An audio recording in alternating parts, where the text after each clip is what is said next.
जय हिंद जय भारत। मैं श्रीतमा अम्बेडकर नगर से महिला विकास मंच की जिलाध्यक्ष। हमारे जितने भी दर्शक हैं सारे दर्शकों से ये मेरा सादर प्रणाम। आप लोग कैसे हैं हमें कमेंट करके बताइएगा। बाकी गर्मी बहुत ज़्यादा पड़ रही है, आप लोग थोड़ा सही से अपना खान पान करिएगा और धूप में बहुत ज़रूरी रहे तभी निकलिएगा। जैसे ठंडी पड़ती है वैसे धूप भी बहुत तेज़ होता है और दोनों नुकसानदायक है। ठंडी लग जाती है तो भी लोग बीमार पड़ते हैं, गर्मी होती है तो उससे भी लोग बहुत ज़्यादा बीमार पड़ते हैं। थोड़ा बचा के चलिए। नॉर्मल अभी जो समय चल रहा है वो नॉर्मल नहीं है। तो आगे बहुत ज़्यादा तो लंबी वीडियो नहीं करने का मन करता, इच्छा करती है, लेकिन फिर भी आप लोगों के लिए कुछ जहाँ तक मेरी सोच है, जहाँ तक मैं समझाना चाहती हूँ वहाँ तक आप लोगों को समझाती हूँ। बाकी मानना ना मानना वो आप लोगों के ऊपर की बात है। बाकी हम तो जहाँ तक हैं वहाँ हम लोगों को कोऑपरेट कर रहे हैं, वहाँ के लोगों को हम जागरूक कर रहे हैं। बाकी आप लोग कैसे हैं हमें कमेंट करके बताइएगा। बात यहाँ तक बात ये आ रही है,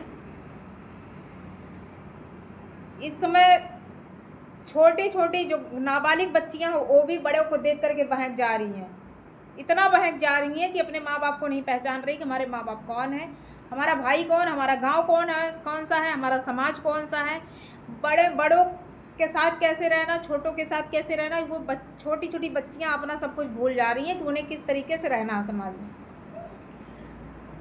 अम्बेडकर नगर एक जनपद हमारा जो है हमारे पास में तो नहीं हो रहा, बट इतना ज़्यादा घटनाएं आ रही हैं कि समझ में नहीं आ रहा कि अब हमारे यहाँ क्या हो रहा, कौन सी हवा डोल चुकी है, कौन सी हवा निकल चुकी है कि बहुत सारी घटनाएं घट रही है। जो अभी मैं नाबालिग वाली बच्ची की बात बता रही हूँ, ये जहांगीरगंज थाना पड़ता है अम्बेडकर नगर में, उस क्षेत्र की बात है। लड़की नाबालिग है, लड़का बालिग है, इतना उसने प्यार कर रखा था, वो भी दुश्मनी में ही जा रही है। घर वालों की दुश्मनी थी, बच्चों में। लेकिन उस जेंट्स को सोचना चाहिए कि वो लड़की अभी नाबालिग है और लड़का बालिग है, उसको इस तरीके से नहीं करना चाहिए कि वो क्या कर रहा है।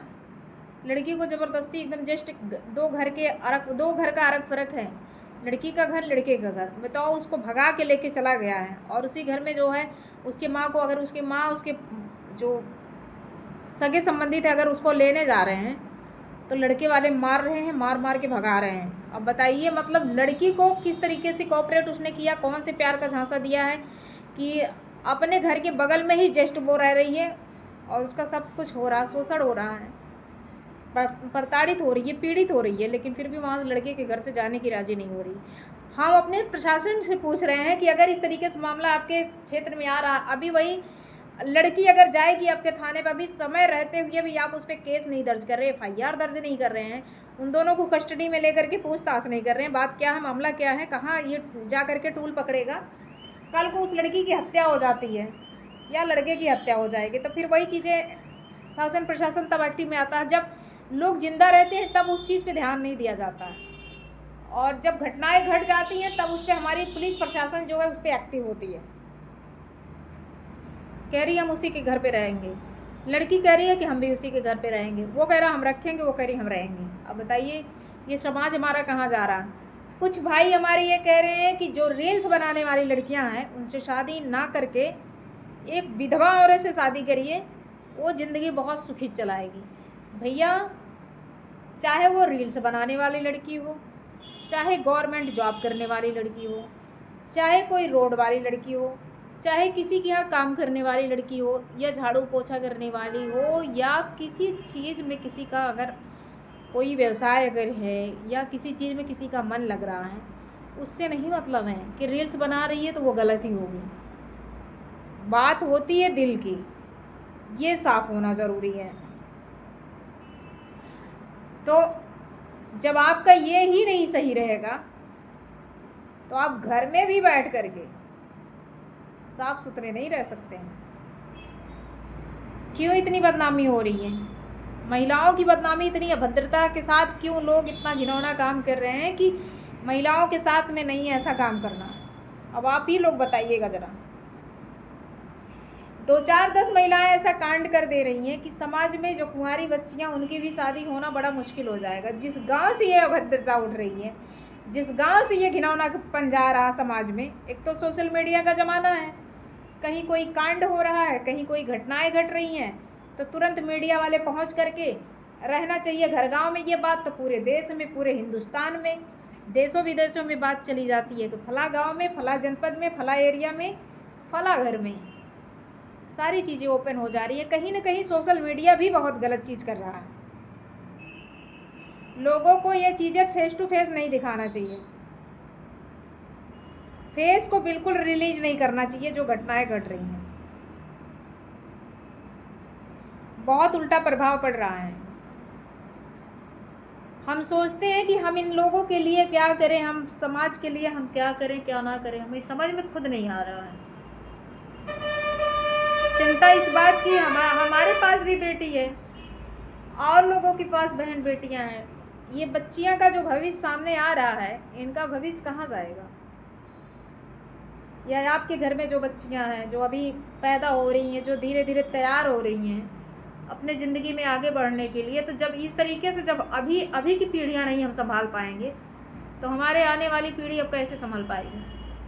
आप लोग सोचिए।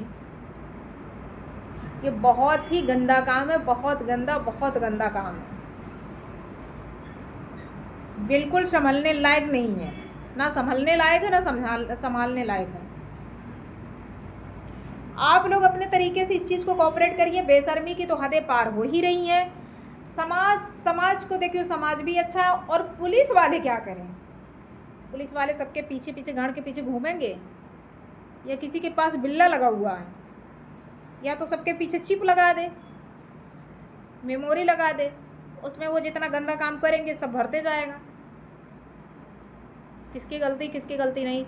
अरे खुद के अंदर की जो कीड़े हैं ना, उस कीड़े को मार दो। ऐसा कोई चीज़ खा लो ना कि वो अंदर का कीड़ा ख़त्म हो जाए। नहीं तो हम तो कहेंगे सरकार से ये चीज़ें, सरकार से मैं तो यही अनुरोध करूँगी, कोई ऐसी वैक्सीन निकाल दो भैया, जैसे कोरोना काल में वैक्सीन लगी थी वैसे निकाल दो। इसके बाद सबको लगा दो। जो कीड़े काटते हैं ना, जो उसको वही उत्तेजना पैदा करता है ना, अगर वो उत्तेजना पैदा होना बंद हो जाएगा ना तो हमारी जनता मरेगी नहीं। लड़कियां नहीं मारी जाएंगी, लड़के नहीं मारे जाएंगे। और जब तक वो कीड़ी काटेगी, जैसे काटती तैसे बौखला जाती हैं, ना भाई को पहचानती है, ना भाई बाप को पहचानती, ना गांव गाड़ों को पहचानती, ना एक जानवर को पहचानती हैं। बहुत ही गंदा काम हो रहा, बहुत गंदा काम हो रहा है। हम अपने समाज को बस यही कहेंगे, अपनी बहन बेटी को क्या करेंगे संभाल करके। एक तरफा प्यार चल रहा है, एक तरफा में लोगों की जाने जा रही हैं। हम नहीं संभाल पाएंगे, आप नहीं संभाल पाएंगे। पुलिस को क्या, पुलिस जब पाएगी ऐसा कांड देखेगी तब वहाँ छापामारी करती है, फिर अरेस्ट करती है। मेन चीज़ अपना, अगर हम अपने कीड़े को अगर हम संभाल ले रहे हैं तो क्यों किसी की हत्या होगी? नहीं होगी ना। लेकिन जब आप अपने आप के अंदर की अपनी भावनाओं को नहीं समझ पा रहे हैं, अपने आप को नहीं संभाल पा रहे हैं, तो कुछ नहीं कर पाएंगे। मरो जाओ, कितना कोई समझाएगा? समाज ऐसे नहीं बच पाएगा जब तक लड़कियां अब तो 2-2, 3-3, 4-4 बच्चे की माँ दामाद के साथ भाग रही हैं, समधी के साथ भाग रही हैं, कभी कभी अपने बेटे के साथ भी हो जा रही हैं रील से वायरल होने के लिए। मोहतरमा लोग वायरल होने के लिए, हम तो वायरल होना चाहते हैं। हो जाओ वायरल, कोई दिक्कत नहीं है। लाज शर्म धो के पी जाओ पूरा, अपना भी लाज शर्म धो के पी लो और किसी का भी लाज शर्म धो करके पी लो। ऐसा पीना कि मतलब अच्छे से पूरी ज़िंदगी तुम्हारी उसी पार हो जाए, बेशर्मी की हदें पार करते करते। छी, चौराहे पर खड़ी होने लायक ना रहो, समाज में ना खड़ी होने लायक रहो, ना किसी के घर जाने लायक रहो, ना तुम्हारी बहन बेटी या किसी के घर शादी करने लायक बचे। कटाओ, अपनी कीड़ी को मिटाओ। छी है, ऐसे इंसानों को पानी गरमा करके, तेल खौला करके उसी में डाल दो ताकि एकदम हमेशा के लिए एकदम बिल्कुल ये समाप्त हो जाए। हम सच बता रहे हैं, बहुत गुस्सा आ रही है इन लोगों की, बेशर्मों की चलन देख करके, चरित्र को देख करके थू थू करने का मन करता है। हम क्या बताएं, मैं बोलने के लिए कुछ बच ही नहीं रहा है। जितना हम न्यूज़ देखते हैं, सारा न्यूज़ एक खोलो हज़ारों निकल के आ रहे हैं, 2 खोलो करोड़ों निकल के आ रहे हैं। बताइए, कुछ कहने का हमारे लायक नहीं है। बाकी वीडियो बहुत लंबा हो रहा है, जैसा भी होगा कमेंट करके बताइए। जय हिंद, जय भारत।